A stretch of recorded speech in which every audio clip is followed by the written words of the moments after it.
हर्षदीदी गे छोरी होठ लाली देलियो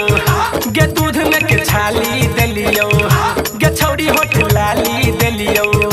गे दूध में के छाली देलियो झुमका कीन देलियो दोनों कान में गए गए चुम्मा लेने रहियो लीची बगान में गे छोरी होठ लाली देलियो गे कान में के बाली देलियो गे छोरी होठ लाली देलियो गे कान में के बाली देलियो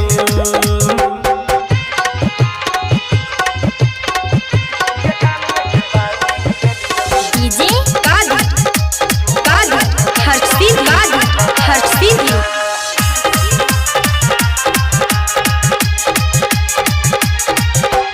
मेहंदी रचैला गई दूसरा के नाम के हमरा न छोड़ला गई तू कोनो काम के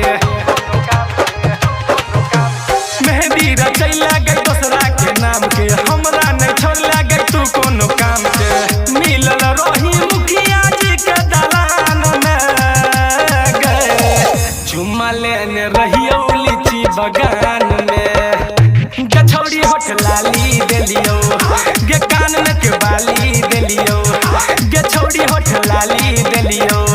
गे कान में के बाली देलियो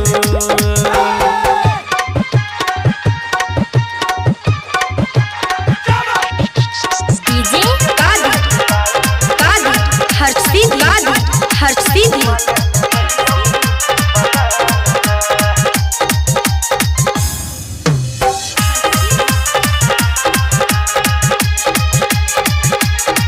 अनिल तोरा कीन दल को कपड़ा डीजे बाजार में छोरी करवे नहीं लफड़ा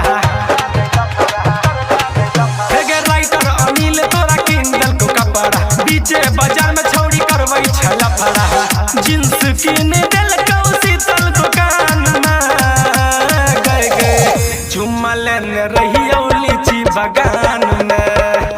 गे छोरी होठ लाली देलियो गे कान में के बाली देलियो गे छोरी होठ लाली देलियो गे दूध में के छाली देलियो झुमका कीन देलियो दोनों कान में गए गए चुम्मा लेने रहियो लीची बगान में गे छोरी होठ लाली देलियो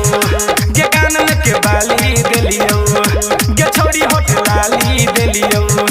गे दूध में के छाली देलियो झुमका कीन देलियो दोनों कान में गए गए चुम्मा लेने रहियो लीची बगान